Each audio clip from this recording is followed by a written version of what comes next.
Last week I spent all week just catching up because I have so much to do. I had 2 essays to hand in that I grinded at the last minute that suck ass.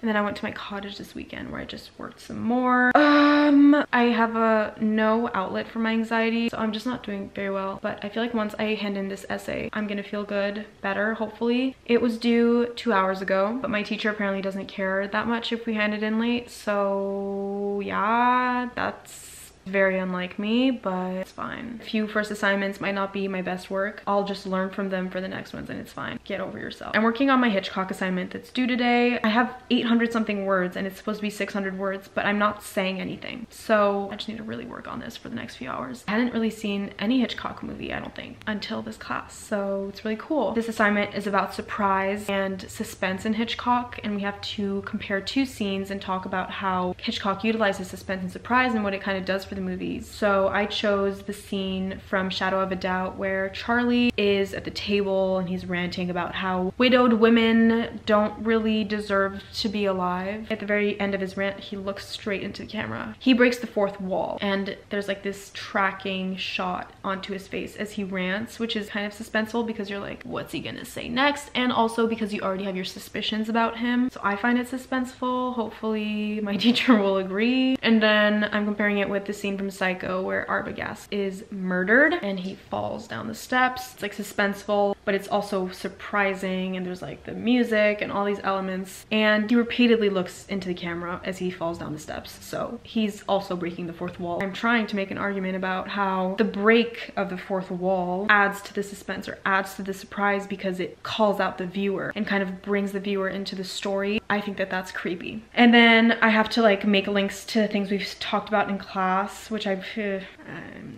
just gonna talk about how they're like direct suspense, I think, moments, because we're in suspense as much as the characters are, I think. I need to work on that. Yeah. I'm making such a shitty intro.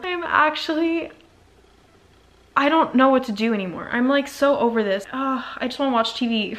But my intro, we have Hitchcock gives the saying, "The eyes are the window of the soul," a new meaning as he repeatedly focuses on his character's eyes in moments of build-up, in moments of suspense maybe, zoning in on these chambers of emotion to accrue suspense and intensify surprise. Okay, I'm actually not gonna read my text to you. I'll keep you updated. Oh my gosh, you just saw my dry feet. Hopefully I'll be done in like an hour or so.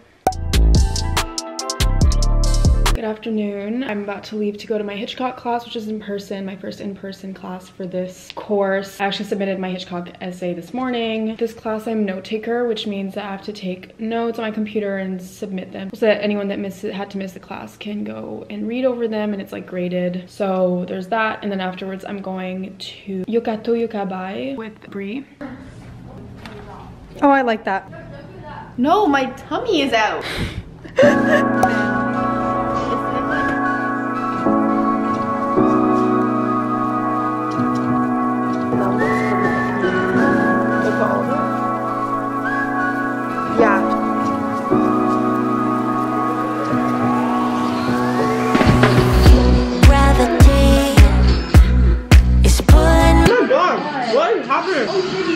Who's that? Oh my god.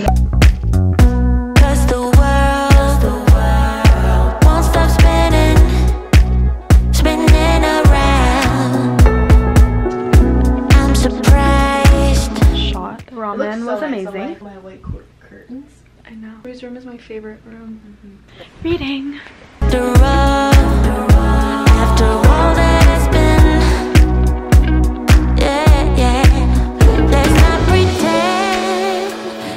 I've been sleeping in the guest room for the past month because my room has been a mess ever since Christmas. Actually, I've just been piling up all my things on my bed. So I'm gonna clean my room right now, and in doing so I thought it would be fun to show you guys pieces I bought for myself and gifts. My mom got me this Lash Ray lash serum, a lash growth serum. My lashes, ever since I've been doing lash lifts, they've kind of been gross. No volume, just not the vibe. My sister got me matcha, which I haven't tried yet. I'm gonna keep it for like when I go on vacation because it's like so tiny and perfect. And my mom got me this lotion, Pita. It's a Quebec brand for porcelain skin, which is what I have. It smells so good. But yeah, I'm peeling as fuck, which is why I'm putting this cardigan on because it's gross. Next, I promised I would show you guys the rest of my thread up order, so we're gonna do that. I got this hat. I would bring it down, but I don't want to fuck up my hair. So this cute little hat. I also got this one. I need to figure out how to style hats because I look like a pear with a hat on my head. Next, this is the best sweater. It's so beautiful. Just a big knit, perfect for the winter. Mini skirt, just a leather jacket. We've got some North Face cargo pants, low-waisted, really just the perfect fit. I like when my mom shops for me. Sometimes she really surprises me. I'm really happy that she got me this actually because I don't think I would have picked it out myself, but it's from Aritzia Babaton. This top, it's so flattering, fits so tight around the rib cage. It's like this, and then it just like cups your boobs. You don't need to wear a bra. It's so beautiful. So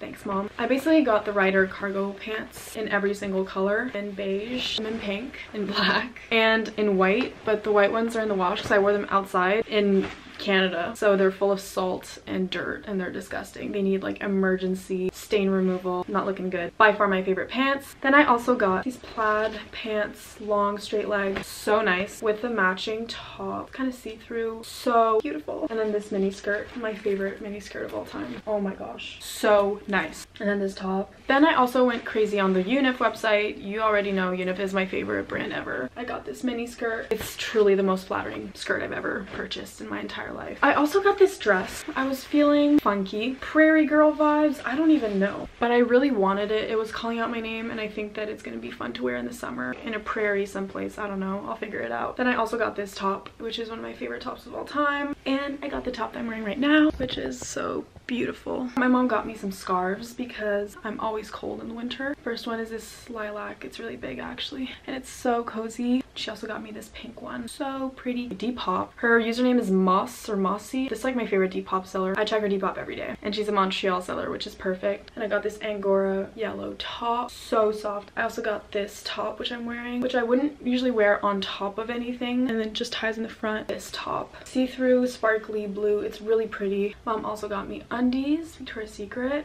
I'm obsessed with underwear. Now I'm just gonna clean up my entire room. I have class in an hour, Hitchcock. Yeah, quick rundown of my classes this semester. I'm gonna try to update you guys as I go, but I'm taking 4 classes once again. I've decided that that's pretty much what I'm gonna do every semester because otherwise it would be too much with YouTube. I just wouldn't have time to do anything else, I feel. And I'll do either an extra semester or I don't know, I'll figure it out. I don't think I'll ever do summer classes, but who knows. I just don't feel like I'm really in any rush. Classes I have this semester, first off, Hitchcock. This is the same teacher as my 50s class I had last semester. I'm definitely more interested in Hitchcock than in the 50s films. We've watched Psycho. So good. I was surprised because I was like, black and white, it's gonna suck. I don't know why. That's my prejudice. A lot of black and white movies are so good. For some reason I'm like, ugh, the older it is, I don't want to watch it. I didn't know the plot before I watched it, which I know a lot of people do, so it was really fun to watch and to figure out what was going on. For Psycho, we talked about how Hitchcock with that movie kind of made new rules for movie going. He wouldn't let people come in late. He wouldn't let people leave early. It was like you had to arrive on time, wait in line, which was very new at the time. That wasn't like a thing before. Psycho kind of revolutionized the way that we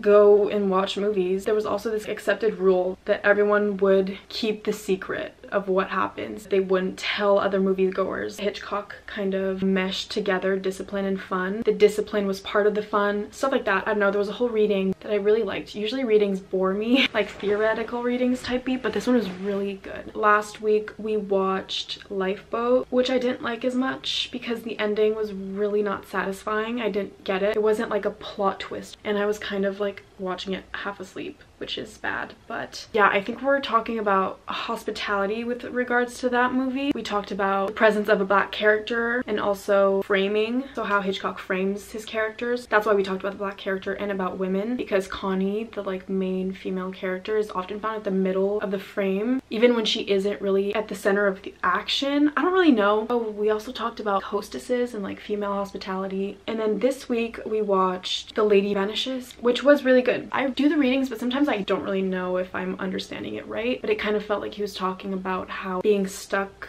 inside a moving train, you're like immobilized by it, and it breeds daydreams. Okay, actually no, I'll tell you once I have my lecture and understand better. I have theories of the text, which is my theory class that I need for my major. I'm so lost in that class. I'm doing the readings, but there are I think like 12 readings I had to do this week that I didn't do, and I've been catching up on them these past few days and just like reading, and it's like very dense readings, so theoretical about criticism and close reading and stuff like that, so it's hard to get get into it, and like metaphysical poetry and traditions. And I have an essay due Friday and I'm so lost. I'm meeting with my teacher tomorrow, so I'm not too nervous about that, but yeah, it's a bit rough. Then I have Poetics of the Image. I really like it. We're learning how to write about images, which is crucial when you're studying film, because that's what film is basically. It's 24 images per second. So far we've done a bunch of readings. We studied André Bazin, something Rhodes. I also have a book that I have to read for tomorrow, so I'm gonna try to do that tonight. But yeah, every class is like a discussion. I don't really take part in the discussion because I'm too shy. I feel uncomfortable speaking not only on Zoom but also in a class where everyone is really smart. I just don't like it. Like, I don't want to talk, but I do really enjoy the discussions and listening, and I definitely have things like going on in my head that I would say, but I'm just like too intimidated, so I don't. But I really enjoy that class, and she said that she would really teach us how to write well, which I'm excited about. Being me, I actually looked up my teacher because she writes for a magazine, and I read some of her pieces and she writes so beautifully, so I'm really excited to like learn from her, develop my writing ability. And then my last class is Studies in Popular Culture. We're studying how Indigenous people, especially First Nations in Canada, use media, television to keep their culture and language alive. To be honest, we haven't done that much yet, so I can't give you guys the full description of the course, but my teacher is so cute, so nice. I love her and she's really interesting. Side note, I've been trying to do some leisure reading. At the beginning of the year, I finished Emma by Jane Austen, which I started 2 years ago in Costa Rica. It was so satisfying to like finish it finally after all these years. It's a really good book. I actually like Jane Austen. Like, I like her writing style. Sometimes I don't really get what's happening, but I go with the flow. If you guys don't know, it's about Emma. She's kind of the self-proclaimed matchmaker, and she tries to match her friend Harriet with a bunch of men. All these complications and like love triangles, miscommunication. She is also opposed to marriage. She's like, I'm never gonna get married. Then there's like all these complications, so it's like, it's fun. If you guys have seen Clueless, which I'm sure you guys have, it's based on Emma, so you kind of get the gist. It's pretty good. And then I started The Handmaid's Tale by Margaret Atwood. I thought that it was like an old book written in Old English and it was a classic you had to read because it was old, but it's recent. It was written like in the 90s, which I didn't know, and it's so good. Really like it. Once I'm done with all my reading and catching up with school, I'm gonna dive into it, so I'll let you know how that goes. Yeah, talk to you soon.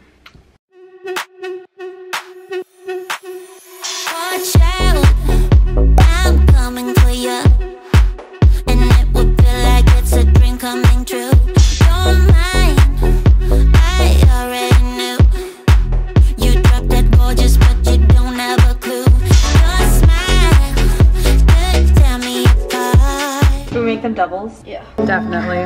I dwell with this strangely aching heart. So hold on, you'll soon be mine. I know that you're giving. Hey, we're back. We're back, finally. Better than ever. Cause I know we're supposed to be. Let's go home to bed now. Holy sh**, that's good. I was like, what is that? Cheers. Oh my god. What did you do to this? Shut up, you know it's good. It's more than just a game for two. It's made for me and you. I stay in your head now until you're mine. Let's go home to bed now. It's more than just a game for two. It's made for me and you. I stay in your head now. Hot damn. Oh my god. Oh! It's supposed to be warm. Look at the back of the head. It's okay. I like it. I think I did it wrong. I could do it. Wait, why are all your scarves and fits so cute? Going to dim sum. I can't even see. I mean, either. Give in to me. So come fall in love with me. Cause I know we're supposed to be. Let's go home to bed now. It's more than just a game for two. It's made for me and you. I stay in your head now. I'll be mine. Let's go home to bed now.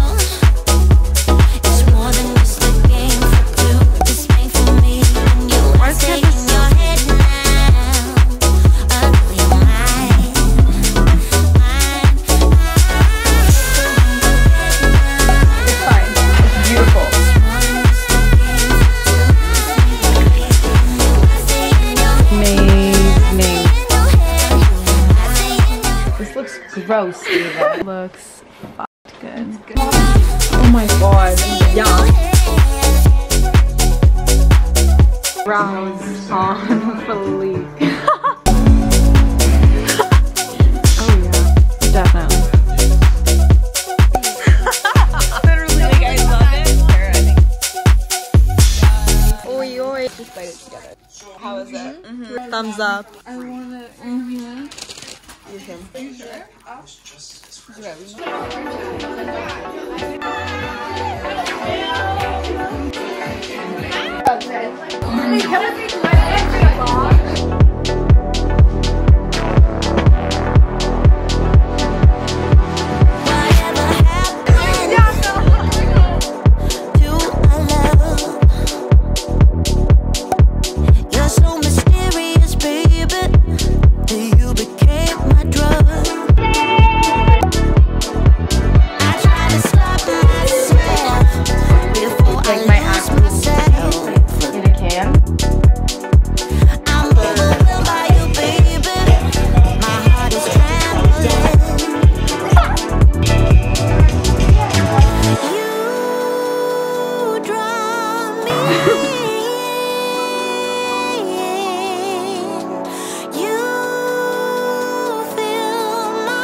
Why